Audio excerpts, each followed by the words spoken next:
Hello dear students. आज की इस वीडियो के अंदर हम प्रोसेस ऑफ ब्रीथिंग को डिस्कस करने जा रहे हैं और चैप्टर रेस्पिरेशन में से ये एक बड़ा इंपॉर्टेंट टॉपिक है जो कि अक्सर बोर्ड एग्जाम में भी पूछा जाता है और इसमें से बहुत सारे जो एमसीक्यूज हैं वो बनते हैं और आगे ईटा एनएमडी कैट वगैरह के एग्जाम्स में भी पूछे जा सकते हैं। तो आइए जनाब स्टार्ट करते हैं आज के टॉपिक को। ब्रीथिंग ब्रीथिंग का मतलब क्या है पहले सिंपली समझ लें। Taking air into the body and take pushing it out of the body, यानी हवा का एनवायरनमेंट से बॉडी के अंदर इंटर होना और बाहर निकलना, इसे हम ब्रीथिंग कहते हैं। याद रखिएगा, मैंने आपको पिछले लेक्चर में भी रिस्पिरेशन वाले में बताया था, इसे रिस्पिरेशन से मिक्स नहीं करना। रिस्पिरेशन से मुराद सेलुलर रिस्पिरेशन है जो कि सेल के माइटोकॉन्ड्रिया में फूड की ब्रेक डाउन होती है और वहां से एनर्जी रिलीज होती है। लेकिन ब्रीथिंग सिंपली एयर का बॉडी के साथ एक्सचेंज है। So exchange of air with the body is known as breathing भी हम कह सकते हैं, या taking air into and out of body is called breathing simply. It consist of 2 steps. Breathing के 2 स्टेप्स होते हैं। प्रोसेस ऑफ ब्रीथिंग जो है उसके 2 स्टेप हैं। पहला है जनाब इनहेलेशन, इसको हम इंस्पायरेशन भी कहते हैं। दूसरा है जनाब एक्सहेलेशन, या इसको हम एक्सपायरेशन भी कहते हैं।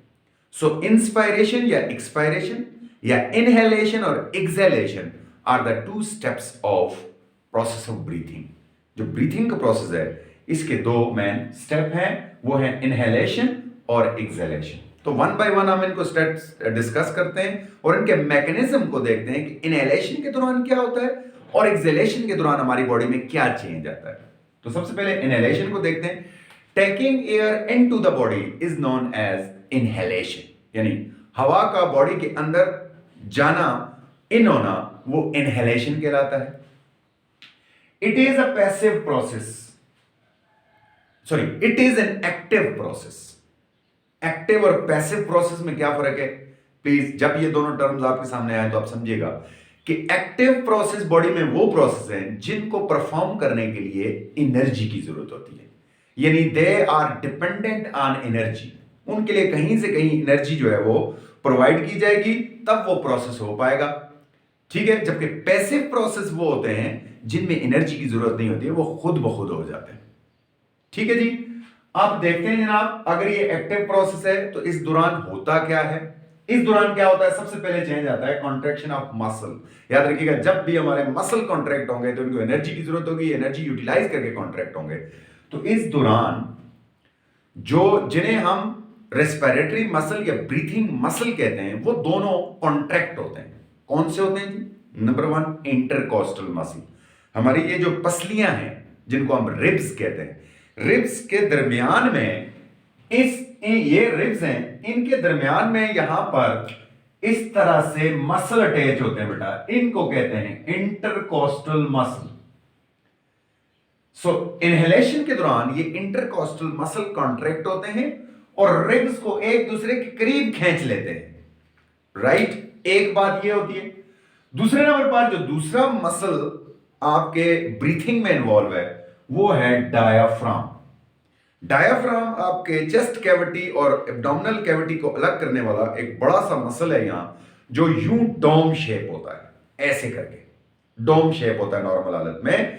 लेकिन जब ये कॉन्ट्रैक्ट होता है तो ये सीधा हो जाता है, क्योंकि जब डोम शेप कोई चीज ऐसे डोम हो, उसे आप खींचे तो वो ऐसे सीधी हो जाएगी।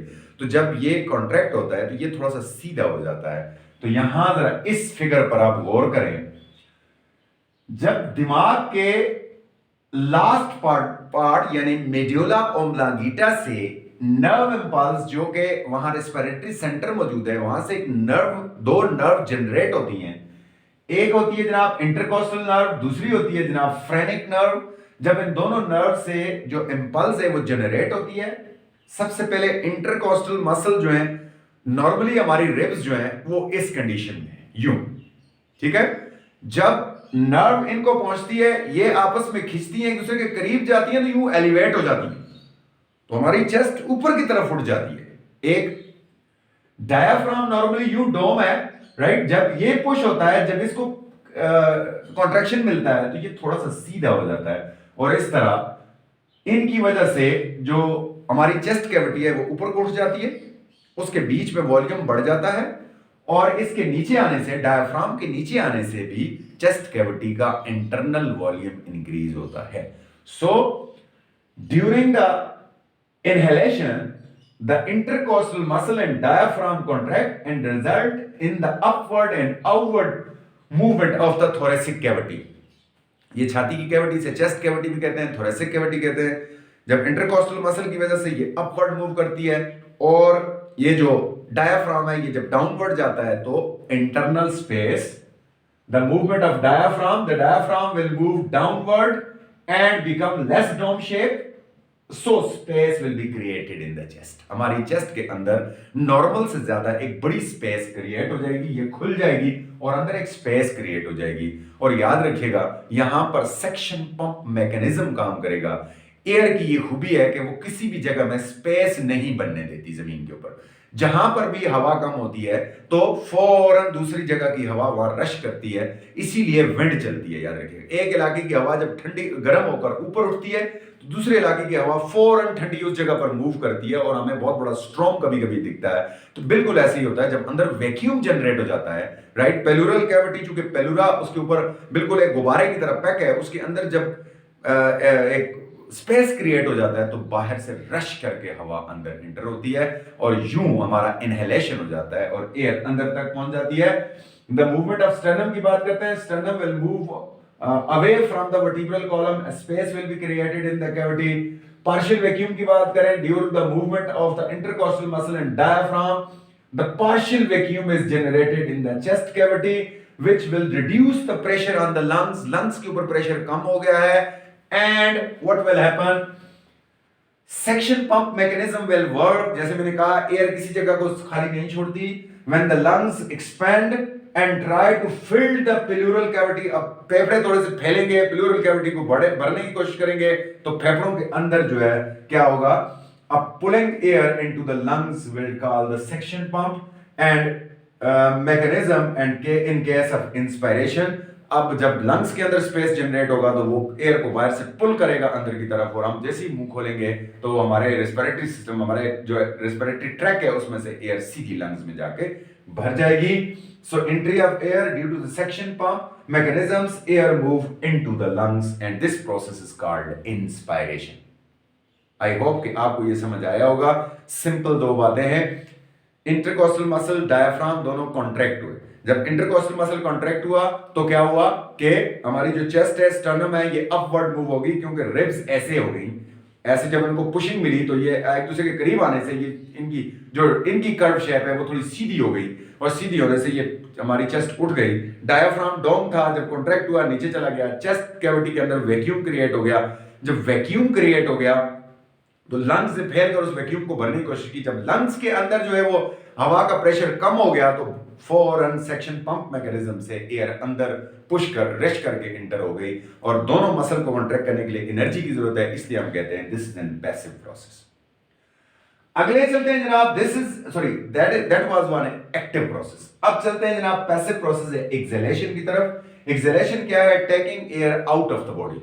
जब हम एयर को वापस बॉडी से बाहर निकालते हैं, ये एक्सहेलेशन है, और exhalation is a passive process. ये ऐसा प्रोसेस है इसके लिए एनर्जी की जरूरत नहीं है। अब यहां सारे प्रोसेस खुद ब खुद होंगे। कैसे होंगे जनाब?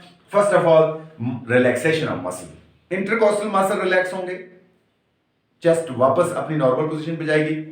डायाफ्राम जब रिलैक्स होगा तो वो वापस डोम शेप हो जाएगा, ठीक। इंटरकॉस्टल मसल के रिलैक्स होने से चेस्ट वापस पुश होगी, अपनी नॉर्मल जगह की तरफ जाएगी। ये जब ज्यादा डाउन होगा तो ये इसको वापस ऊपर पुश करेगा, और पुश करते ही आपको पता है कि क्या होगा, अंदरूनी जो वैक्यूम है वो कम हो जाएगा, अंदरूनी स्पेस कम हो गई है। यहां स्पेस ज्यादा हुई थी, यहां स्पेस कम हो गई। स्पेस कम होने से क्या होगा कि लंग्स के ऊपर प्रेशर बढ़ जाएगा। जब चेस्ट का वॉल्यूम कम होगा, प्लूरल कैविटी चेस्ट को अंदर की तरफ दबाएगी, प्लूरल मेम्ब्रेन अंदर की तरफ जब लंग्स को दबाएगी तो लंग्स के अंदर जो एयर मौजूद है वो उस पर प्रेशर पड़ेगा, वो पुश आउट होगी, और इस तरह से एक्सहेलेशन के थ्रू बॉडी से बाहर निकल जाएगी। ये सिंपल सा प्रोसेस है। देखते हैं जनाब, It is a passive process which does not depends upon energy, मैंने बता दिया. In exhalation the muscles become relaxed, muscle relax हो जाते हैं and goes back to their normal position. मैंने कहा diaphragm अपनी normal position dome shape में, और intercostal muscle जो है वो दोबारा जो ribs हैं उनको यूं के बजाय यूं normal पे ले आते हैं, वो अंदर की तरफ आ जाती हैं. So दबाव पड़ता है. Diaphragm will relax and become more dome shape, which will push the chest cavity upward. जो chest cavity के ऊपर upward की तरफ दबाव डालेगा. Intercostal muscle, when the intercostal muscle will relax, they push the chest cavity back to their normal position, downward position. वो उनको वापस normal position की तरफ ले आएगी. Movement of chest क्या होगा? In inspiration, the sternum goes down and toward the backbone. अब sternum वापस push होके backbone की तरफ आ जाएगी, जगह कम पड़ जाएगी. And diaphragm will move upward, diaphragm upward move करेगा. So the volume in thoracic cavity, volume के साथ क्या होगा? During the expiration, the volume of the chest cavity decrease and pressure on lungs increase. सबसे important बात ये है कि lungs के ऊपर जब pressure बढ़ जाएगा, the removal of air due to the pressure on the lungs, the air in the lungs will push out and it will goes out of the body and the process of breathing will complete.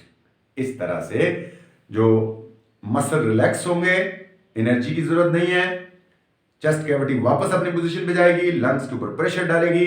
Lungs पे pressure डालने से क्या होगा कि air उसमें से बाहर move कर जाएगी. यूं जो है वो आपका एक्सपायरेशन कंप्लीट हो गया. आई होप आपके लिए फायदेमंद साबित होगा. Thank you. Allah Hafiz.